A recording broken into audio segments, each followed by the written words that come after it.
Quand les gendarmes et les services sociaux sont arrivés devant le portail, ça faisait 2 ans qu'on discutait de l'éventualité de ce placement avec les enfants.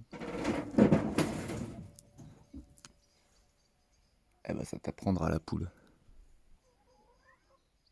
Ça fait 2 ans que je leur disais, arrêtez d'écouter votre mère, ils peuvent pas vous placer, vous n'êtes pas en danger ici.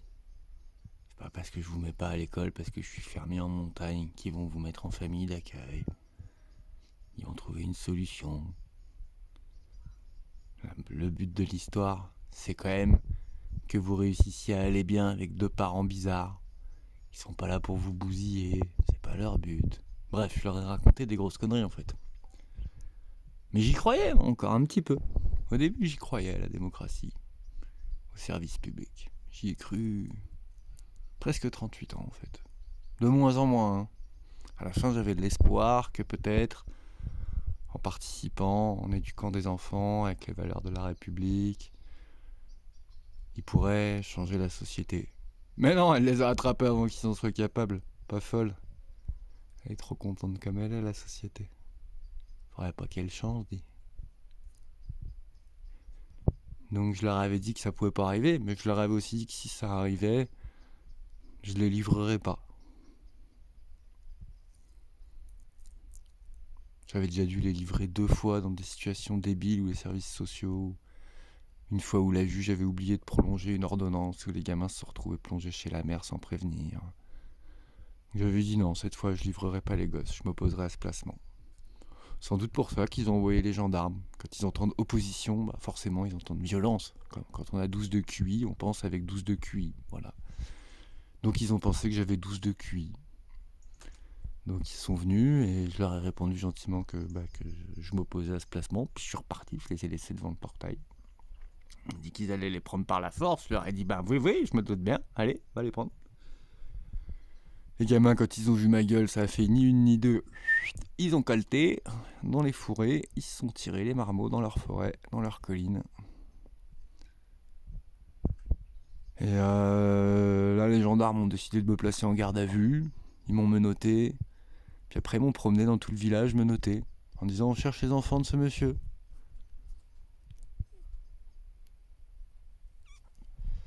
Comme ça captait pas, on est redescendu 3 fois à la brigade pour qu'ils prennent leurs ordres du procureur.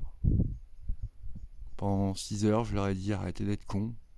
Rentrez chez vous, laissez-moi récupérer mes gamins dans les bois. On se retrouve lundi et on discute de ce bordel parce que placer ces gamins, c'est vraiment n'importe quoi. Vous faites de la merde. C'est pas vous qui décidez, vous êtes pas en position de négocier, on va attraper vos enfants par tous les moyens. Eh ben allez, c'est parti. Donc j'ai passé la journée trimballé menotté. Ils ont fini par envoyer les hélicoptères et les chiens. Puis comme les gamins étaient cachés, ils ont fait du razmot au-dessus des arbres pour les débusquer. Voilà, je vous parle bien d'un hélicoptère de gendarmerie en train de faire du razmot au-dessus des arbres dans une commune française où il y a marqué en gros « Attention, chute de branche, danger, ne pas accéder » pour faire sortir des enfants pendant qu'il y avait des maîtres chiens qui étaient en train de les cerner et que leur père était menotté. Tout ça pourquoi ? Pour un soupçon de syndrome d'aliénation parentale, une déscolarisation et un père qui met ses enfants en danger. Alors le seul fait qu'ils aient trouvé, c'est que je leur donne pas de lait. Voilà. Après, la mère a raconté ce qu'elle veut, mais c'est pas des faits. Et il n'y a rien en fait. Il n'y a que des accusations vagues, généralistes. Il n'y a jamais aucun fait. Et donc en fin de journée, ils ont fini par choper les gamins complètement pétrifiés, terrorisés par les hélicoptères. Ils les ont embarqués. Le lendemain, ils les ont séparés. Ils ont mis le petit dans la famille d'accueil où il va se faire son lavage de cerveau. Et les 2 grands qui font les fortes têtes, ils les ont placés dans un foyer d'urgence, où ils ont commencé par se faire tabasser la gueule pendant 4 mois tous les jours. Théophile, il voulait même plus sortir de sa chambre, tellement il se faisait frapper.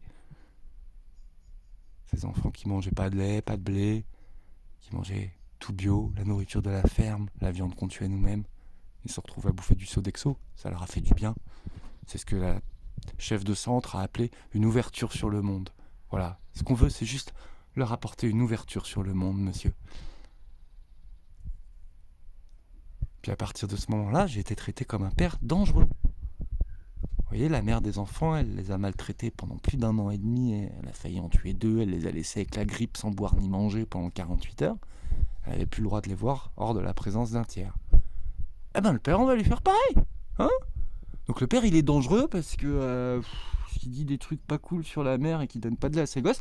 Donc il a le droit de voir ses enfants 1 heure toutes les 2 semaines en présence d'un tiers. Voilà.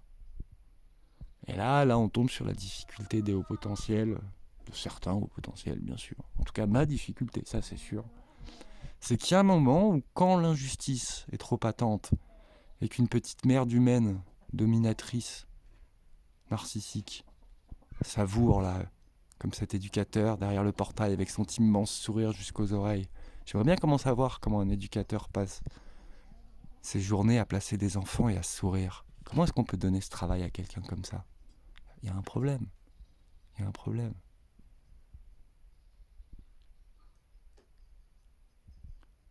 Donc face à cette injustice, face à cette expression claire du fait que soit je me soumettais sans aucune limite à l'hubris d'un système totalitaire, je ne suis pas capable de le faire. La mère l'a très bien exprimé. Les services sociaux sont très contents de l'évolution positive de la mère. Et la mère décrit cette évolution positive avec des mots très simples. Je fais tout ce qu'on me dit sans réfléchir.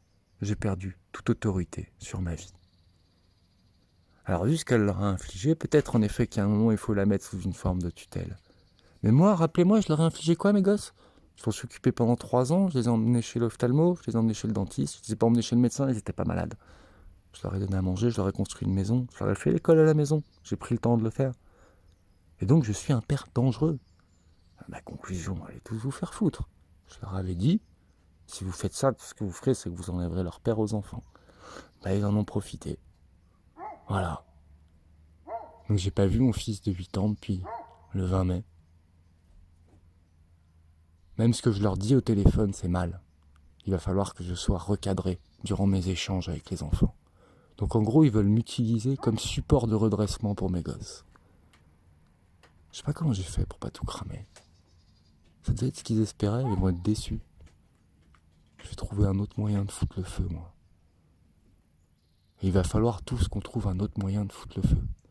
Parce que ça va pas s'arrêter tout seul. Relisez Matin Brun. C'est pas en restant dans son coin et en baissant la tête qu'on va passer à travers ce qui vient.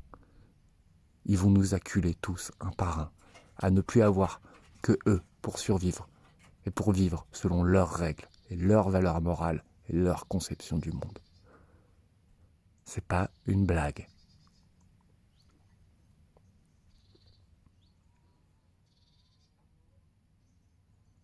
Depuis, j'ai appris que mes enfants étaient placés au foyer La Villa, à Saint-Jean-du-Falga, un foyer géré par l'ADSEA 09. J'étais contacté par des gens qui travaillaient là-bas, qui m'ont raconté les plaintes posées par les parents pour des viols collectifs sur des petites filles de 10 ans, les fugues, la drogue. C'est là qu'ils ont placé 2 petits gamins de hippies qui passaient leur journée avec leurs moutons. C'est ça la normalité qu'ils exigent de mes gosses? Des gamins qui se prostituent, qui se droguent, qui mentent, qui se frappent, qui finissent à l'asile psychiatrique tellement il n'y a pas de quoi s'occuper d'eux? C'est ça la normalité que l'État veut pour mes enfants? C'est ça le bien-être que l'État veut pour mes enfants? L'intérêt supérieur de l'enfant? Je suis censé considérer cet État comment? En tant que haut potentiel, j'ai eu du mal à trouver ma place. Je l'ai trouvé. Je suis éleveur, j'ai des amis, j'ai une vie sociale.